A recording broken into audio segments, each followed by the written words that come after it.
തമിഴ്നാട് നിയമസഭാ തെരഞ്ഞെടുപ്പിന്റെ exit poll ഫലങ്ങൾ പുറത്തുവന്നതിനു പിന്നാലെ സംസ്ഥാന രാഷ്ട്രീയത്തിൽ നിർണായക നീക്കങ്ങളുമായി പ്രധാന പ്രതിപക്ഷ പാർട്ടിയായ എഐഎഡിഎംകെ. നടൻ വിജയ് നയിക്കുന്ന തമിഴക വെട്രി കഴകവുമായി തെരഞ്ഞെടുപ്പിന് ശേഷമുള്ള സഖ്യസാധ്യതകളെക്കുറിച്ച് എഐഎഡിഎംകെ നേതൃത്വം ആലോചിക്കുന്നതായി ഇന്ത്യ ടുഡേ റിപ്പോർട്ട് ചെയ്തു.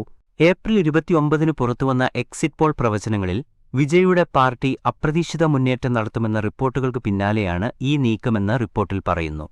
ഭൂരിഭാഗം എക്സിറ്റ് പോളുകളും ഭരണകക്ഷിയായ ഡിഎംകെ സഖ്യത്തിന് മുൻതൂക്കം പ്രവചിക്കുമ്പോഴും എൻഡിടിവി ആക്സിസ് മൈ ഇന്ത്യടിവിക്ക് 98 മുതൽ 120 വരെ സീറ്റുകൾ നേടി ഏറ്റവും വലിയ ഒറ്റക്കക്ഷിയാകുമെന്ന് പ്രവചിച്ചിരുന്നു. 35% വോട്ട് വിഹിതവും വിജയുടെ പാർട്ടിക്ക് ഈ സർവേ പ്രവചിക്കുന്നുണ്ട്.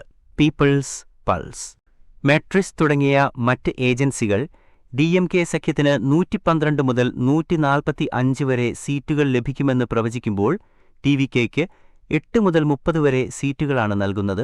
എഐഎഡിഎംകെ നേതൃത്വം നൽകുന്ന എൻഡിഎ സഖ്യം പല സർവേകളിലും 2ാം സ്ഥാനത്താണെങ്കിലും ആക്സിസ് മൈ ഇന്ത്യ ഫലത്തിൽ അവർ 3ാം സ്ഥാനത്തേക്ക് പിന്തള്ളപ്പെട്ടിട്ടുണ്ട്.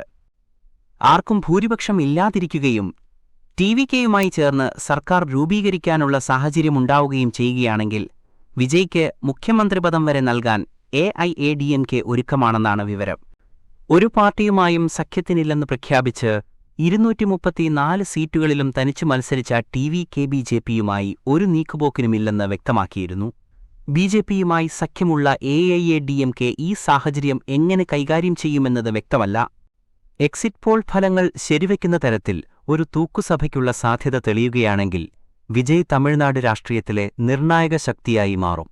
ഈ സാഹചര്യം മുൻകൂട്ടി കണ്ടാണ് ഡിഎംകെയെ അധികാരത്തിൽ നിന്ന് മാറ്റി നിർത്താൻ വിജയുമായി കൈകോർക്കുന്നതിനെക്കുറിച്ച് എഐഎഡിഎംകെ ആലോചിക്കുന്നത്.